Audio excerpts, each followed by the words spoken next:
108 AD, the height of the Roman Empire.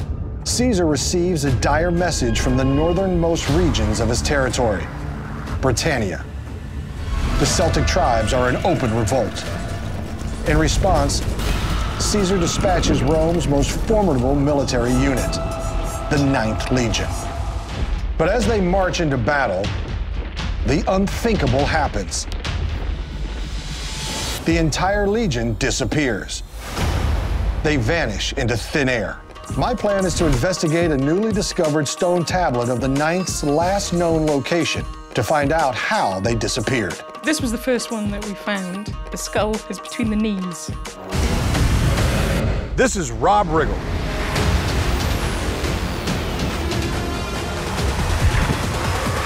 Global investigator.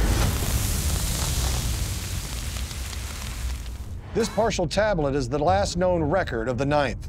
Recently, a team of experts pieced together what the full inscription would have said.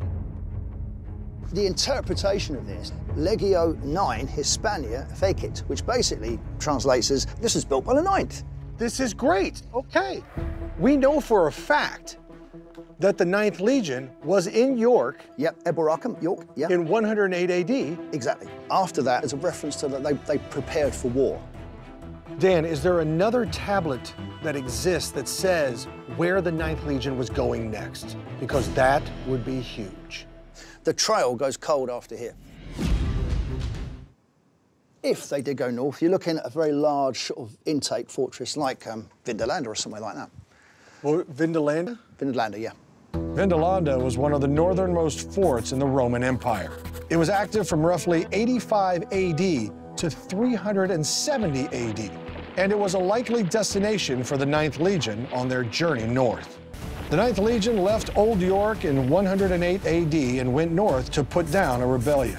They regularly traveled 25 miles a day, which would have put one of their campsites between Vindolanda and Hadrian's Wall, a giant stone wall that Rome built after the 9th's disappearance to separate Britannia from the tribes of the north in what is present-day Scotland, which has got me thinking. Something horrific happened to the 9th to cause enough fear for the Roman emperor to say, we need to build a massive wall. Something tells me that these two things are connected. Well, it's an interesting theory. I would love it to be true. I would love it too. Huh? Yeah. Guys? This wall was Emperor Hadrian's greatest legacy. Believe it or not, it actually stretches 73 miles. Coast to coast? Yeah. It was a physical border between the once nations of Britannia and Caledonia, which we now know is England and Scotland. And this wall was built 4 years after the mysterious disappearance of the lost 9th Legion. So the Scottish tribes of the north wiped out the Roman Legion, then 4 years later they built the wall. I think I just solved this thing.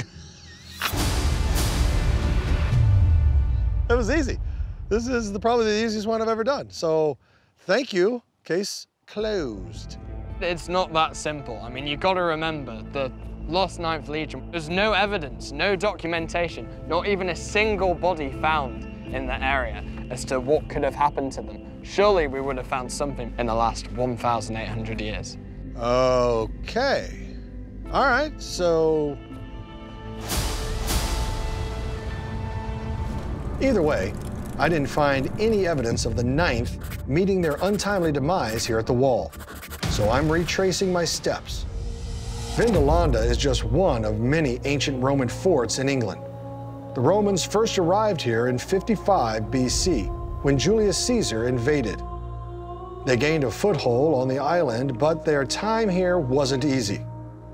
And that's because they were under near constant threat from Celtic tribes of this land.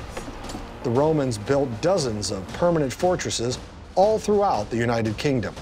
Many of their ruins remain today. But one of the most expansive is Vindolanda. It's highly probable the 9th would have passed through this fortress on their journey north. Here, Rob, we have one of our human skulls from Vindolanda. Oh my goodness. So is there any chance that this could be a Legionnaire? That's really difficult to determine. I mean, it's possible that they're Roman soldiers, but I think it's more likely that what we're looking at here are native Britons, or at least people who are fighting on the British side, and they are now a victim of the Roman response to conflict. Unfortunately, the doc hasn't found any remains here that he can definitively identify as 9th Legionnaires, but the ruins are massive. So what you're looking at here, all around us, is a fraction of what used to be here 2,000 years ago. There are actually 9 forts on top of each other. This is just number 9, and most of them are 2 or 3 times the size of this one. They just kept building on top of one another? One on top of another. Every time a regiment cycles in or goes out, you know, different tour of duty, new garrison come in, start again. We have a huge fort. We had 1,000 troops here, and it's abandoned in a very, very big hurry. Obviously, the Roman legions were encountering great resistance from the Celts in this region. Despite that, no fossil remains of the 9th have been found at this location. So it's believed they survived their time here and continued north, or at least their bones did. Nevertheless, I still believe that at some point they were taken out by Celtic tribes. I just need to figure out where, if I want to solve this mystery and make Discovery pay for my expenses. Are there any other stories about the 9th that could help me out here? Well, there is a legend. Have you heard of the curse of Queen Boudica? No. The Iceni, her local tribe, she was defiled by the Romans, and so she fought back. Dr. Burley tells me that Boudica was a Celtic warrior queen. She led local uprisings against Rome in this area, but ultimately the 9th got the best of her and took her captive. The legend says that on her deathbed, just before she lay down, she made a curse against the Romans who defeated her, and that included the 9th Legion. Since the 9th were in a strange land, far from home, I think there's a good chance they believed in the power of this curse. And if they did, there could be evidence out there that they took part in strange rituals to ward it off. Recently, archaeologists discovered an ancient grave filled with Roman soldiers who were buried in a bizarre fashion. It's possible these Romans were part of the 9th Legion. So in Musselburgh, you've got a Roman fort. The Roman fort is in action about 150 AD to 165 AD, and a new building was going to be constructed on the site. So as archaeologists, we had to come in, check the area. We found 6 skeletons. The skull is between the knees. The head should have been at this end. Yeah, and I can't even figure that out. So that was a bit bizarre. 4 of them have their heads not in the anatomically correct position. These guys were already dead, and the head was then removed afterwards as part of the burial ritual. It's really unusual. They're all men. These are probably soldiers associated with the Roman fort. We've radiocarbon dated them between 20 to 220 AD. These bones coincide with the time of the 9th Legion being in Scotland. They do overlap. So there's another picture here that you might be interested in of a horse. Oh, I love horses. Oh, it's another skeleton. It is. These skeletons are sometimes referred to as the Headless Horsemen, and that's because we think they're soldiers and there are horses. The Headless Horsemen were found at Inveresk. Roughly 20 miles south of there is another Roman fort called Pern Hill. I believe the soldiers of the 9th made their way north from Old York, checking in at Roman forts like Vindolanda along the way. And if these 6 soldiers are any indication, I think it's likely they were ambushed between Pern Hill and Inveresk in Innerleithen Forest. The Romans and the Celts are known to have fought numerous battles here. Maybe the 9th has yet to be found because they were taken out by Celts in this bog-filled forest that remained untouched throughout modern history.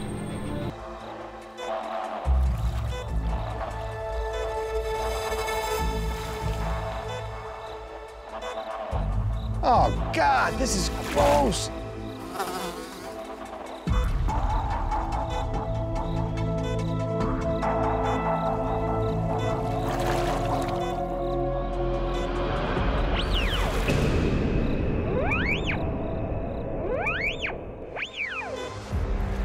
Hey.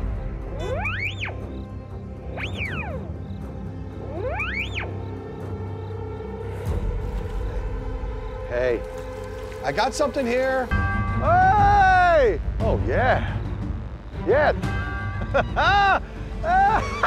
Solved it. The 9th Legion was lost in a bog. Well, maybe. These visible creases in the iron are called folds and are a result of metalworking techniques used by the ancient Romans to forge their weapons. The shape of the tip has a similar shape to what we might expect from the pilum, from the main infantry javelin used by the Roman legionaries. Whoa. Unfortunately, he could not definitively say this would have belonged to the 9th.